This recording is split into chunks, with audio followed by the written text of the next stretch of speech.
네, 오늘 광주에서만 확진자 1명이 발생했고 전남에서는 확진자가 나오지 않았습니다. 오늘 광주 확진자는 광산구에 거주하는 1명으로 증상이 나타나 선별진료소를 찾았다가 확진 판정을 받았습니다. 감염 경로는 아직 조사 중입니다. 다만 전북 군산의 확진자가 지난 주말 나주의 한 골프장과 광주를 방문한 동선이 나왔는데요. 이 확진자가 머물렀던 광주 서구 한 숙박업소와 관련해 직원 2명이 진단검사를 받았지만 음성 판정을 받았습니다. 방역당국은 동선을 토대로 추가 접촉자가 있는지 파악하고 있습니다.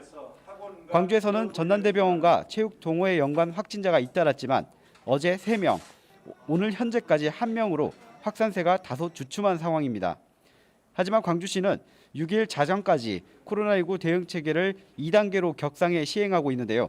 특히 수능이 끝나고 맞는 이번 주말을 비롯해 연말 연시 각종 모임 자제를 거듭 당부하고 있습니다.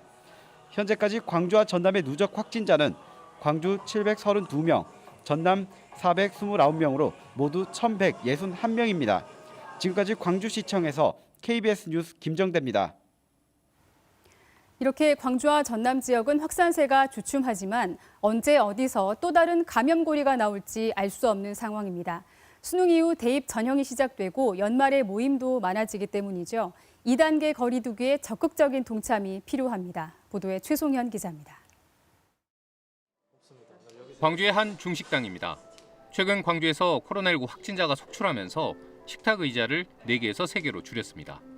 2단계 거리 두기로 영업시간이 밤 9시로 제한돼 가게 운영에 어려움은 더 커졌지만 적극적으로 동참하겠다는 생각입니다. 영업적인 부분에 손실도 걱정이 되고 이런 방역이나 이런 수칙들 잘 지켜가지고 빨리 이 시기가 지나갔으면 좋겠습니다. 지난달 발생한 지역 감염 확진자 수는 광주 191명, 전남 231명으로 코로나19 확산세가 최고조에 달했지만 최근 며칠 새 하루 발생 환자가 눈에 띄게 줄었습니다. 하지만 불안 요소는 여전합니다.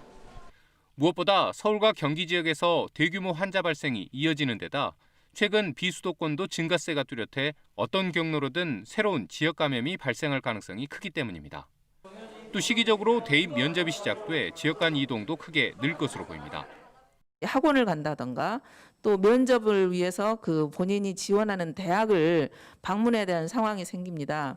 대중교통을 이용할 때 지켜야 될 수칙들이 있습니다. 이거 철저하게 지켜주시고 수능이 끝난 고3 수험생들의 이동량 증가나 성탄절 등 연말 각종 모임 역시 감염 확산세의 변수로 꼽힙니다. 그만큼 외출 자제와 마스크 착용은 물론 각종 시설 출입 제한 등 강화된 거리 두기에 적극적인 동참이 필요한 때입니다. KBS 뉴스 최송현입니다.